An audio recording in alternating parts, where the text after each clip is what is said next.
لکه بخاری شریف کې حدیث مبارک ته چې کله د موسی علیه السلام د مرګ وخت پوره شو نو الله تبارک وتعالی د مرګ فرشته راولېږله وی ورشه موسی علیه السلام ته ووایه چې ستا د مرګ ټایم پوره دی زه دې وجنمه روح ته نه اخلم ستا څنګه خوښه ده فرشته چې راله موسی علیه السلام ته وویل وی زه در نه روح اخلم ستا څنګه خوښه ده وجنم دې مړ کومه دي د مرګ دا اواز په انسان باندې ډېر بد لګي ښه چاته وایي وجنم دې نو دا اواز پې ډېر بد ولګي ډېر ویریږي نو موسی علیه السلام ته چې فرشتې ووی وجنم دې روح ته نه اخلمه هغه خو اسې جلالي شان والا پیغمبر غصه به وله ډېره ورتله چې سپېړه یې اوچته کړه فرشتې له دا مخ ووه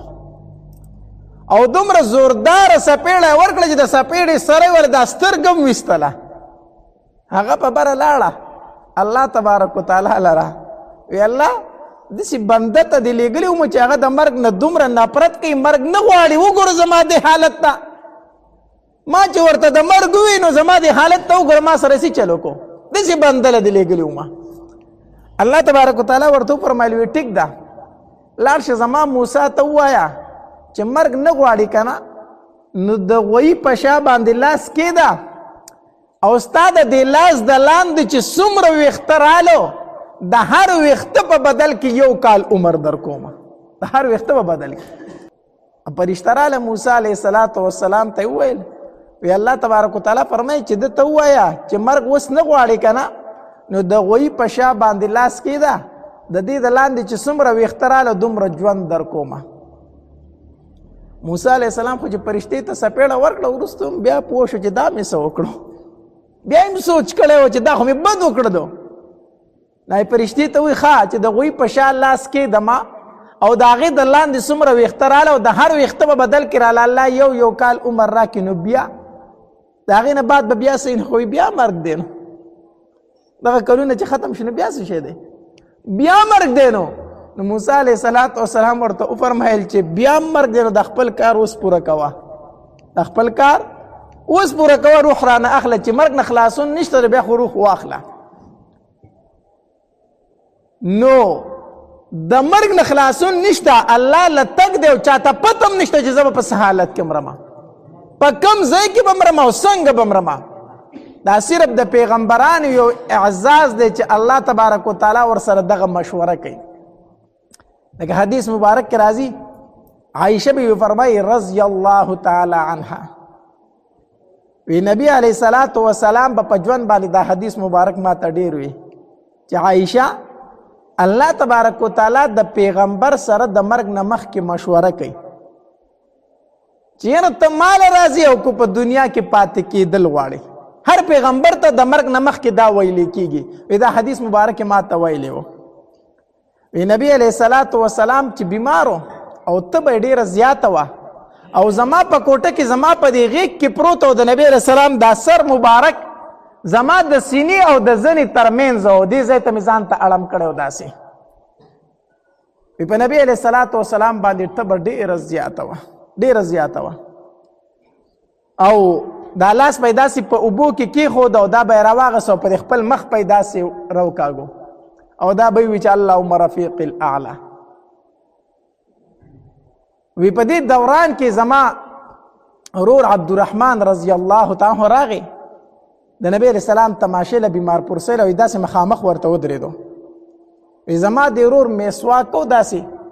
وی د نبی علیه السلام زما د ورور ته او د مسواک ته ډېر کتل زه پوه شوم چې نبی علیه السلام دا مسواک غواړي ځکه نبی علیه السلام به د مسواک سره ډېره زیاته مینه وه وی داسې مسواک ته یې کتل وی ما ورته وی چې د الله پاک پیغمبره مسواک ته دې زړه کېږي کو نبی علیه السلام راته سر وړکو چې وی ما مې خپل ورته وی چې دا مسواک لږ راکړه عبدالرحمانه وی د هغه نه مې دا مسواک واغستو چې وامې غسته وی د هغې دا څوکه مې وکته نو دا لږه کلکه وه وی دا څوکه مې ورله په خپله خوله کې پسته کړه او چې داسې نرمه مې کړه نو بیا مې نبي علیه السلام ته مسواک ورکو عایشه به فرمایل که نه وی زه ډېره بختوره ښځه یم زه ډېره بختوره ښځه یم وی بختوره ځکه یم چې د نبي علیه السلام روح مبارک زما په کوټه کې وته دی او بختوره زه کیما چې نبی علیہ الصلوۃ والسلام زما په کوټه کې دفن دی او بختوره زه کیما چې د نبی علیہ الصلوۃ والسلام روح مبارک زما په غیږ کې وته دی او بختوره زه کیما چې په آخري ټیم کې زما او د نبی علیہ الصلوۃ والسلام لاړې مبارک یو ځای شوي دي ځکه بختوره ما یا مسواک ورله ما پوس کو په خپل خوله کې باغ مسواک پورې زما لاړې انخته چې ما نبی علیہ السلام لور کو هغه مسواک هغه په خپل خوله کې وو ای زما لاړې او د نبی علیہ السلام لاړې ډېرې په آخري وخت کې یو ځای شوي او دا به ځکه ویلو چې په هغې وخت کې دا خبره مشهوره وه وی د دوو اخترونو په منځ کې نکاح کول ښه نه اوس هم خلک وایي که نه هغې وخت کې دا خبره مشهوره وه د دوو اخترونو په منځ کې نکاح ښه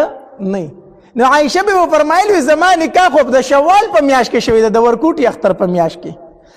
د دوو اخترونو په منځ کې شوې ده نو زه سپېری یم او زما په شانتې بختوره ښځه ما ته څوک بل څوک وښیي که نه نو زما نکاح خو په اخترونو په منځ کې شوې ده الله نو ما هغه مسواک راواغسته د خپل ورور نه او نبي علیه الصلاۃ والسلام له مې ورکو نبي علیه الصلاۃ والسلام هغه مسواک ډېر زیات په مینه باندې وکړو نبي علیه الصلاۃ والسلام زما غیږې ته داسې د سینې ته ډډه والې ده او په دې ټیم کې ورسره جبري علیه الصلاۃ والسلام موجود و خواته ورسره ناست و جبري علیه السلام او په دې دوران کې د مرګ فرشته راله د مرګ فرشته دا ملک الموت چې دی د هر چا نه روحونه نه اخلي اسرائیل علیه الصلاۃ والسلام دی د ټولو فرشتو مشر دی بیا د د نگرانۍ د لاندې ډېرې فرشتې دي او دله الله تبارک وتعالی په خپله دومره طاقت ورکړی دی یو ځل دته نبي علیه الصلاۃ والسلام د ملک الموت ته وویل وی ته د دومره خلکو نه په یو ځای روحونه څنګه اخلي دنیا کې خو ډېر خلک په یو ځای مري که نه نو د دومره خلکو نه په یو ځای باندې روحونه څنګه اخلي ده ورته وایي د الله پاکه پیغمبره ماله الله دومره طاقت راکړی دی که نه کو زه په اووم اسمان کې ما او د ښکتې ځمکې ته صرف دا خپلې دوه ګوتې ښکتې کړم د تمامو جاندارو نه پې روح اخیستی شم یوازې انسانان نه ښه دا څومره روح واله څیزونه چې د دې ټولو نه په دې دوو ګوتو باندې په یو ځای روح اوچتولی شم الله راله دومره طاقت راکړی دومره طاقت نبي علیه الصلاۃ والسلام ورته وفرمایل ملک الموت اسی تا ته د مخکې نه پته وي چې د کوم انسان نه روح اخیستلی کېږي مخکې نه تا ته الله ویلي نه مخکې نه زه خبر نه یم په کم ټایم کې چې ته روح اخلم په دغه ټایم کې راته الله وایي چې د پلان کې انسان نه روح واخله بس په دغه ټایم کې زه وپېژنم مخکې ما ته علم نه خو د نګرانۍ کې ډېرې فرشتې هغه ټول روحونه اخلي د نبي علیه الصلاۃ والسلام نه چې کومې فرشتې روح اخیستې او د هغې نوم دی اسماعیل دا چې راله د نبي علیه الصلاۃ والسلام په خوا کې جبریل امین ناست و جبریل امین نبی علیه الصلاۃ والسلام ته وفرمایلو د الله پاکه پیغمبره اسماعیل فرشته راغلی ده د روح قبض کوونکې فرشته ده اجازت غواړي ته ورته اجازت ورکوي نبی علیه الصلاۃ والسلام ورته وفرمایل وی او ده ته وایي چې راځه د مرګ دا فرشته راله نبی علیه الصلاۃ والسلام ته وویل وی د الله پاکه پیغمبره الله را لېږلې ما او الله تبارک وتعالی فرمایي چې د نبی علیه الصلاۃ والسلام ملاقات ته مې نور ډېر شوق شوی دی نو غواړم چې دی ځان ته روبلمه نو ستا څه رایي ده ستا څه مشوره ده ته پکې څه وایي نبی علیه السلام خو په هر کار کې د جبریل امین سره مشوره کوله که نه نو نبی علیه السلام داسې جبریل امین ته وکتل په خوله یې څه ونه وی خو ویې کتل ورته چې جبریل امینه ستا څه مشوره ده ما ته څه خبره وکړه که نه جبریل امین ته وفرمایل د الله پاکه پیغمبره الله اختیار درکړی دی زه پکې څه نه وم الله اختیار درکړی دی خو یوه خبره ده چې الله دې ګورې د ملاقات شوق لري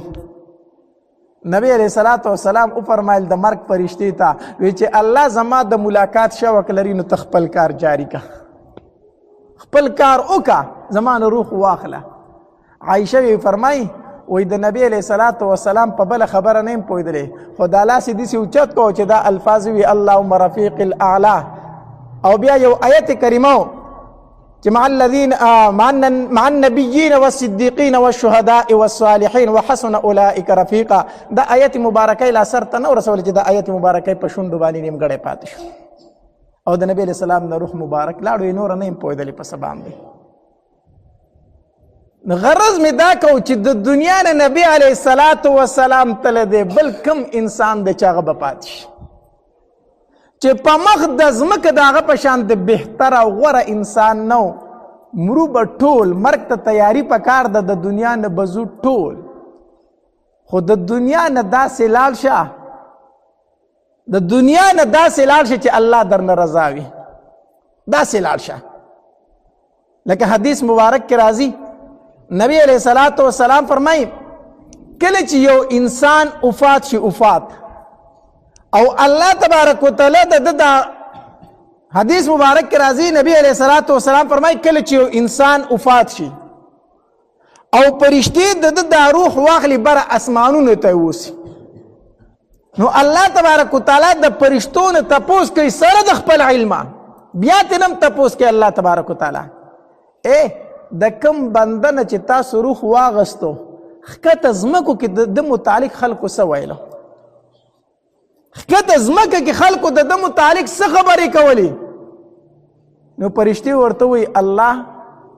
خلکو ډیر په نیک نوم باندې یادو ټول خلکو ویل چې دا ډیر ښه سړی دی ډیر ښه سړی دی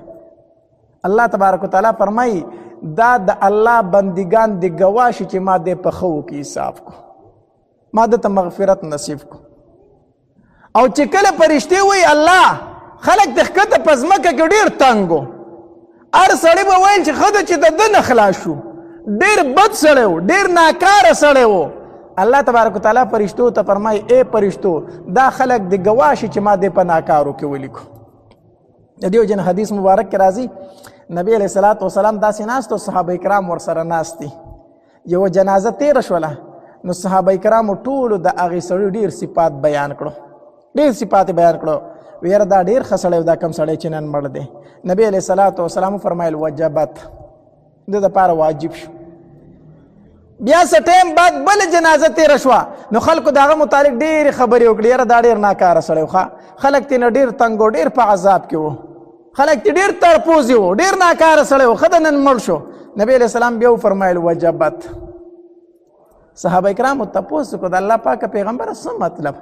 مخکې جنازه تېره شوه خلکو صفت وکړو تاویده دپاره واجب شو وروستو بله جنازه تېره شوه خلکو د هغې بد وي تا بیا ویده دپاره واجب شو څه واجب شو نبی علیه الصلاة وسلام فرمایل وی کله چې اوله جنازه تېره شوه تاسو ټولو د ده صفت وکړو ما وی د دپاره جنت واجب شو د دپاره جنت واجب شو ستاسو په دې خوله باندې الله د دپاره جنت واجب کو او کله چې دویمه جنازه تېره شوه او تاسو ټولو د هغه بد وي چې دا ډېر ناکار سړی و ښه د خلک ترې نه خلاص شو وی ما وی چې وجبت الله د دپاره اور د جهنم واجب کو ستاسو په دې خوله باندې نو مرګ خو را روان دی مرې به د دنیا نه به ځي خو په دنیا کې داسې ژوند وکړه چې پس د مرګه د خلک په ښه نوم باندې یاد کړي او چې کله په ښه نوم باندې یادېږي نو الله تبارک وتعالی ستا دپاره جنت واجب کو خلک وایي الله تبارک وتعالی فرمایي ای بندګانو تاسو ګواه شئ ستاسو د وجې نه ما دې جنت ته بوستو او چې کله په دنیا کې په بد نوم باندې یادېږي خلک دې په بدو یادوي الله تبارک وتعالی فرمایي ای بندګانو تاسو ګواه شئ ستاسو د وجې نه ما دې جهنم ته داخل کو دنیا کې داسې ژوند وکړه داسې ژوند زمونږ شیخ صاحب هم وفات شو که نه زمونږ شیخ صاحب هم وفات شو الله تبارک وتعالی دې ظالمان تباه و برباد کړي ظالمانو تاسو ته پته شته داسې شیوخ کله جوړېږي دا خو په صدو کې یو سړی پیدا کېږي داسې تاسو ته پته ده دا مولان څنګه تیارېږي دا زما د مدرسې طلبه ناست دي تاسو په خپله لیدلي دي دا څومره په مشکله باندې عالمان جوړېږي دا څومره په مشکله حافظان جوړېږي دا میندو د خپلو سینو نه را جدا کړي دي په جړا باندې او په فریاد باندې او په ویر باندې دا ماشومان په مدرسه کې جاړي میندې ورته د هغې طرفه جاړي د هغې د زړه ټوکړې مونږ ته راتاوي کړي دي د هغې چېرته پرزو کېږي زما دا بچی دې په کوڅو کې وګرځي او اواز دې وکړي وظیفه راوړی خدای مو وبخه دوی ته داسې سپک مه ګورئ دا کمزوري نه دي دا د ډېرو غټو خاندانونو بچي دي دا د ډېرو سپین روبو بچي دي لاړ شئ د دوی په کلي او په وطن کې تپوس وکئ ما په خپله په کوڅو کې چغې والې دي وظیفه راوړی خدای مو وبخه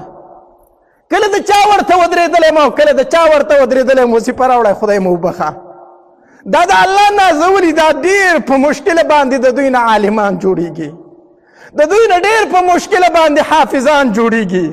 بیا د شیخ صاحب په شانتې شیخان دا خو په مخ د ځمکه چېرته یو څو دانې وي، دا خو ډېر په مشکله باندې تیار شوي. ظالمه تا زموږ نه په یو ډز سره واخیستو، دا څومره په مشکله تیار شوی و، د هغه خلا به اوس څوک پوره کوي؟ هغه خو لاړو الله تبارک وتعالی لره. کله چې نیک انسان وفات شي په ده پسې ځمکه جاړي،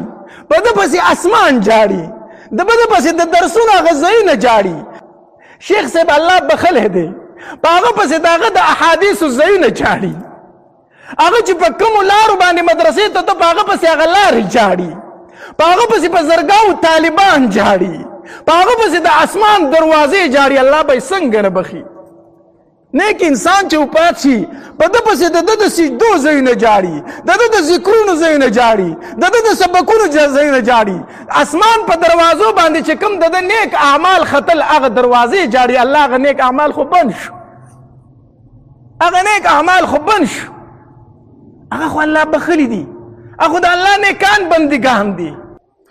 ما ته تاسو یو قوم وښیئ که نه، ما ته په مخ د ځمکه باندې داسې یو قوم وښیئ تاسو که نه چې هغوی د خپل عالم سر راغستی دی په خنزیر پورې تړلی دی، هغوی د خپل عالم سر راغستی په سپي پورې تړلی دی، هغوی د خپل عالم سر راغستی په خر پورې تړلی. په مخ د ځمکه ما ته یو قوم وښیئ، زه یو قوم سیوا د پښتون نه، سیوا د پښتون نه، چې پښتون د خپل عالم سر د خنزیر سره مو تړو، د سپي سره مو تړو، د خر سره مو تړو. وګوره نو په مخ د ځمکه د ټولو نه ذلیل ژوند چې تېری هغه پښتانه تېری. وګوره که نه په مخ د ځمکه د ټولو نه ذلیل ژوند چې تېری پښتانه تېری. ولې تېری؟ د خپل علماو ګستاخي کوي. ځکه حدیث مبارک کی راضی نبی علیہ السلام فرمائی من اهان العالم، چا چې د عالم سپکاوی کو فقد اهان العلم، د علم سپکاوی کو. ومن اهان العلم فقد اهان النبي، چا چې د علم سپکاوی کو د نبی سپکاوی کو. ومن اهان النبي فقد اهان جبريل، چا چې د پیغمبر سپکاوی کو د جبريل علیہ السلام سپکاوی کو. ومن اهان جبريل فقد اهان الله، چا چې د جبريل علیہ السلام سپکاوی کو د الله سپکاوی کو. ومن اهان الله فقد اهانه الله يوم القيامه، چا چې د الله سپکاوی کو الله به دغه انسان ذلیل او رسوا کی په ورځ د قیامت. الله به ضرور ذلیل کوي، الله به ضرور ذلیل کوي. تاسو د علماو په ګستاخو پسې ظالمانو هغه سپین ډکي تاسو په وینو باندې رنګ کړه چې هغې نه خو الله له حیا ورځي، د سپینو ډکو نه خو الله له حیا ورځي. الله فرمایي سپین ګیری چې ما ته لاس پورته کي زه د ده لاس خالي نشم پرېښودی چې کله د سپینو ډکو ته ګورم. هغه سپین ډکي تاسو په وینو باندې رنګ کړلو، هغه سپین ډکي تاسو په وینو باندې رنګ کړلو. او یا کاله زمونږ بچو ته قرآن وښودو، او یا کاله زمونږ بچو ته حدیث وښودل، مونږ ورته بدله دا ورکړه چې یو میاشت خو ورته کنځل وکړو او چې په هغې خو سینې یخې نه شي نو اخر کې خو تې ګوله یې ویستله. نن د علماو سره دا سلوک شروع دی. ښه نن د علماو سره دا سلوک شروع دی. قسم په الله ډېرې پاکې سترګې وجړلې ولې شوې، ډېر د معصومو سترګو نه اوښکې وبهېدې، ډېر کمزوري طالبان وجړل، هغې معصومان وجړل چې بالغ شوي نه دي. تر ننه پورې ما لا په خپله مدرسه کې سم کلاس نه دی اخیستی، خو زه کلاس اخلم زما طلبه او زما طرف ته فکر نشته دی. د مدرسې طلبه خو وجړول، عالمان خو وجړول، بزرګان خو وجړول، شیوخ خو وجړول. قسم په الله زما یو خبره یاد وساتئ، یو خبره، کو په دې ملک د علماو داسې قتل کیږي، کو په دې ملک مونږ ښاد ورځ وموندله راشئ په ما باندې په دې مخ توکاڼې راوتوکئ. کوم ملک چې د علماو سپکاوی کیږي سوال نه پیدا کیږي چې دغلته په مونږ په عزت ژوند تیر کو، سوال نه پیدا کیږي چې مونږ په سکون ژوند تیر کو، سوال نه پیدا کیږي چې مونږ په عزت پاتې شو. مونږ ځان له یو کار کتلی دی، علما به شهیدان کیږي او دا یوازې د هغې نه ګیله نه ده، موږ ټول داسې جوړ شوي یو تاسو فیسبوک کولو کوئ تاسو سوشل میډیا کولو کوئ تاسو د خپلو ځوانانو دا خبرې وینئ نکاح به ورله دې ملا تړلي د پلار نکاح ورله دې ملا تړلي د نیکه نکاح ورله دې ملا تړلي سبا چې خپې وغځئ مردار شي دا ملا پې ودرېږي جنازه ورله کوي بیا هم په ده پسې خبرې کوي زه هغه یو غیرتي وینمه چې هغه هر تن چې د عالم نفرت په ذهن کې لري زه ورته هم ښه صفا ووایه دا وصیتنامه پرېږده وایه چې زه مړ شم زما په جنازه به ملا نه ودرېږي ما له به جنازه یو ګیره خریلی کوي پکار ده چې دا وصیت وکړي که نه دا کم دغلا پند دی دا کم د منافقت پند دی دا کم منافقت دی چې نکاح له به ملا راولم جنازې له به ملا راولم ختمونه به په ملا باندې کوم او بدې ردې به پسې هم وامه بدې ردې پسې مه وایه صفا وصیتنامه ولیکه صفا ولیکه وایه که زه مردار شم خپې مې وغځولې په ما په جنازه به ملا نه ودرېږي صفا دا لیکل وکړه شته په دې کلي کې هم شته ما ته پکې معلوم دي چې په ملا نه پسې خبرې کوي زه په خپله سوشل میډیا ښه ډېر استعمالوم ما ته د هر تن کمنټ هم راځي ما ته د هر تن پوسټ هم راځي صحیح ده او معلوم دی راته او دا مې په خپل زړه کې ویلي دي چې مړ شو جنازې لی نه ځم او چې څومره مې کېږي دومره علماو ته به وایم چې جنازې لی مه ځئ ټیک شو مه ځئ جنازې لی اسد دغلا پند دی منافقت خو اختیار کړی دی به هر حال د علماو سره مینه وساتئ د علماو سره محبت وساتئ د علماو سره عقیدت وساتئ دا زموږ نه نور څه نه غواړي موږ ته قرآن ښیي موږ ته حدیث ښیي کو مني ومنه کو نه مني کم از کم سپکاوی خو یې مه کوه کم از کم بدې ردې خو پسې مه وایه او یو خبره یاد وساتئ تاسو نظر وچلوئ او وګورئ کومو کسانو چې په عالمانو پسې بدې ردې ویلي که نه آخر انجام یې وګورئ د دین اسلام نه انکار کړی مرتد شوی دی وګورئ زما خو ډېره تجربه وشوله هغه کسان چې په علماو پسې به بد رد ویل اخري پوسټونه مې د هغې دا وکتل چې په دین اسلام اعتراضونه شروع کړو او د دین اسلام نه اوتل مې کتل په خپله باندې چا د مرتد کېدو او کفر ته د تلو اوله پاونۍ د دې ځای نه شروع کېږي چې دی به په علماو پسې بدې ردې وایي ځکه چې ستا اعتماد په عالم پاتې نه شو دا عالم چې کوم حدیث وي په دې حدیث ته اعتماد پاتې نه شو ته به وایي دا ملا د ځان نه وایي ځکه بس مولا خو دې اعتماد پاتې نه شو په حدیثو دې اعتماد پاتې نه شو په قرآن دې اعتماد پاتې نه شو نو په آخر کې وایي دا حدیث چې وایي دا د مولانو خبرې دي دا کوم جهنم او جنت چې یادوي دا د مولانو خبرې دي دا وایي اخوا هېڅ شی نشته دی په آخر کې د څه جوړ شي مرتد تی نه جوړ شي دقه اخیری انجام شي اخیری انجام الله تبارک وتعالى دې موږ د دغه نه وساتي او یوازې علما او عوام ته نه وما علما ته هم وما زموږ دینی اختلافات په خپل ځای باندې خو د هر عالم قدر کوي د هر عالم احترام کوي د هر عالم عزت کوي دلته طلبا ډیر ناستي ټول طلبا او توما د علماء قدر کوي د علماء احترام کوي زموږ دینی اختلافات په خپل ځای باندې هغه د کفر او د اسلام خبرې نه دي خو د هر عالم قدر او د هر عالم احترام کوي یوازې عوام نه علماء له د ټول نړۍ د دوی احترام پکار دی سفیان ثوری رحم الله دا لوی عالم تیر شوی لوی عالم ډیر زره احادیث مبارکه وته یادو ډیر زره احادیث مبارکه د دومره لوړې مرتبه عالم خو چې کله خبر شو چې د شام نه امام اوزاعی رحم الله را روان دی په اوخ باندې ناسته مخکې به د اوخان په لړاکۍ روان یو اوخ په بل پورې تړلی بل په بل پورې تړلی امام اوزاعی چې په اوخ باندې ناستو سفیان ثوری رحم الله ولا مخې ته ووتو داغه اوخې د بل د اوخ نه راکولو کو او داغه د اوخ دا پړې په خپله مرۍ کې ورواچو په خپله مرۍ کې ورواچو او داغه په اوخ باندې ناست او سفیان ثوری ته مخکې را روان دی او چغه وی لار پرېږدوئ زموږ شیخ راغی لاره پرېږدوئ لوی عالم راغی علماو به دومره د یو بل قدر او احترام کو دومره قدر او احترام کو چې د هغه د اوخ پړې په خپله مرۍ کې اچولې وروانو هغه عالم چې ډیر زره احادیث مبارکو ته په یادو باندې یادو هغه د بل عالم د اوخ پړې په مرۍ کې اچولې دی نو موږ علماء لم د یو بل قدر پکار دی احترام پکار دی عزت پکار دی سپکاوی نه دی پکار چې په نوم عالم دی زما دپاره قابل قدر او قابل احترام دی الله تبارک وتعالی دې زموږ په زړونو کې د علماو د مینه او محبت کینی